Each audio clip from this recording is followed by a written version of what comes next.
Okay, Mark, this is James Parker. Thanks very much for sending me your swinging, mate. I appreciate it. Thanks for joining my online academy. Just gone through your questionnaire very quickly, and yeah, I agree that you know your backswing, you kind of roll onto the outside of your trail foot a little bit, right? And it just looks as though your knee's going that way as well. I think that's what's contributing to it, right? If you look at I put a little line there next to your knee, you know, during your backswing, you can see how that kind of rolls into that a little bit, right? You can see how that knee starts off here and then kind of moves over there, right? So what you want to be doing is you want to be feeling as though that right knee's straightening, right? I think your feet are turned out enough. I think 11 o'clock and 1 o'clock. But what you want to be feeling on your backswing is your right leg straightening a little bit, and then you kind of feeling as though the pressure's going more into the heel, right? As your left leg flexes a little bit and you're pushing out towards your toes, right? That's the kind of that's the feeling you want to generate, and that's the pattern. You know, I've got one of these when I teach people in person. I've got one of these pressure mats, and you know, done a lot of research on it, and that's generally the pattern you find with the pros. They're going a bit more in the heel with the trail foot. As they gradually push out towards the toes, so that, you know, as they start the swing, they really push into their toes, which helps them squat, right? So just think about that with regards to your takeaway. With regards to what I want to work on, what I would like you to work on, if you like, which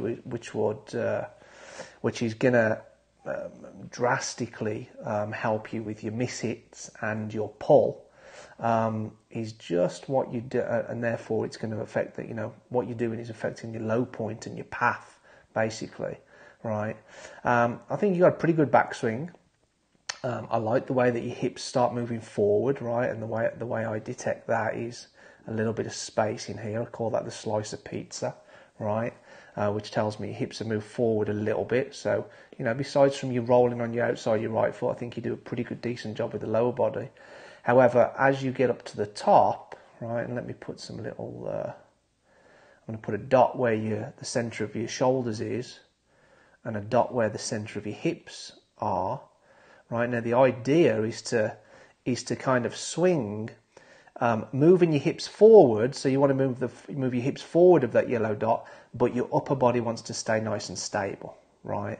You got a little bit of bend in the left arm, but you know, there's some tour players that have a little bit of bend in the left arm, right? So, you know, I'm not necessarily gonna kind of pull you up on that one.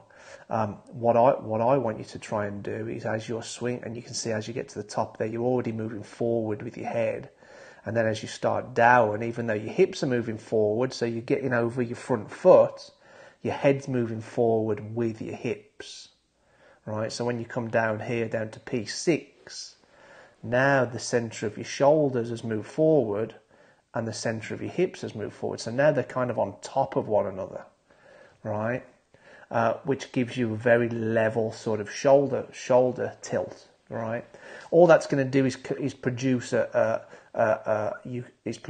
path which comes across the ball, right? A little bit.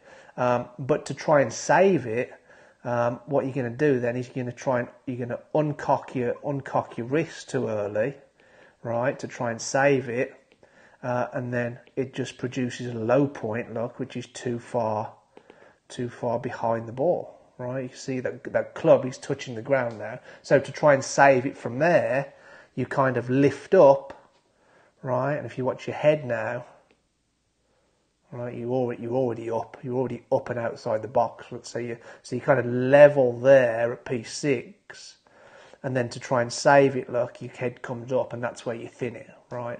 If you stay down, you just chunk it and you just fat it. So I presume when you don't come up, you hit some fat shots as well, right? But the uncocking of the wrist too early is because of your body positions, right? That's the best way of thinking about it, right? So you know, with regards to what changes need to take place to alter your shot pattern, well, we need to keep the centre of your shoulders steady, and try and feel like you've got a stable head, right? Basically between the box, right? And that's why we draw that little box around your head. It's the centre of the shoulders that has to stay steady. It's the hips that move forward, right?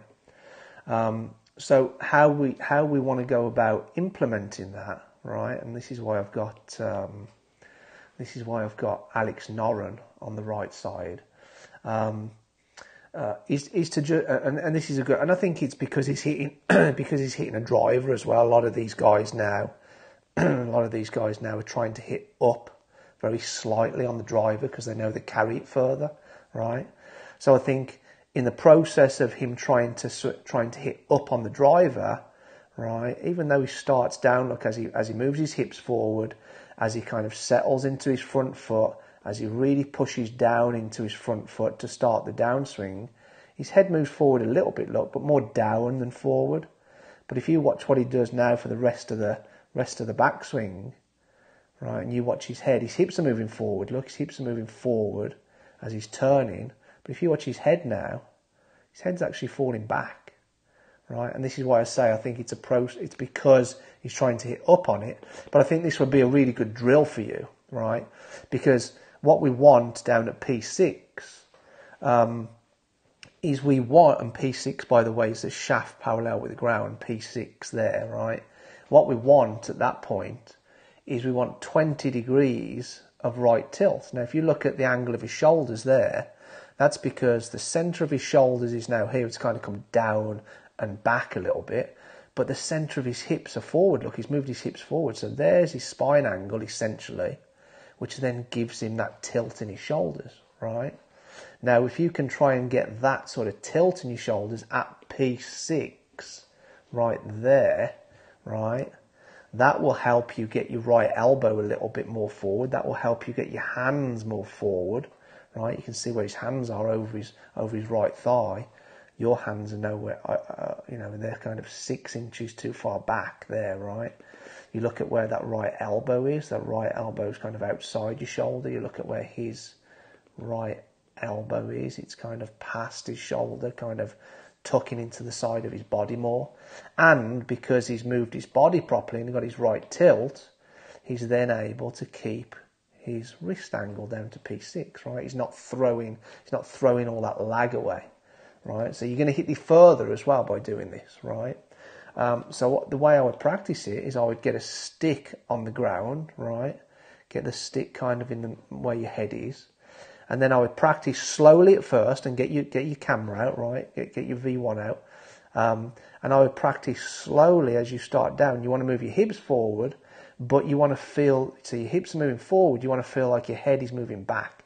And the reason I want your head moving back is because your pattern is it's moving forward, right? So, when I teach people on the range, it's like, right, what are your habits? What are your patterns?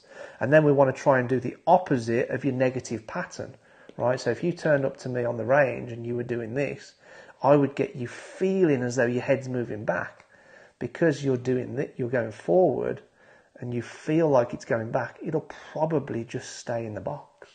And if it's staying in the box, it means the centre of your shoulders stays in position, and then it'll be easier to come down and start getting this this better P6 position where you're 20 degrees right, 20 degrees tilting, and the shoulder being lower, that's the tilting part, right? So we want 20 degrees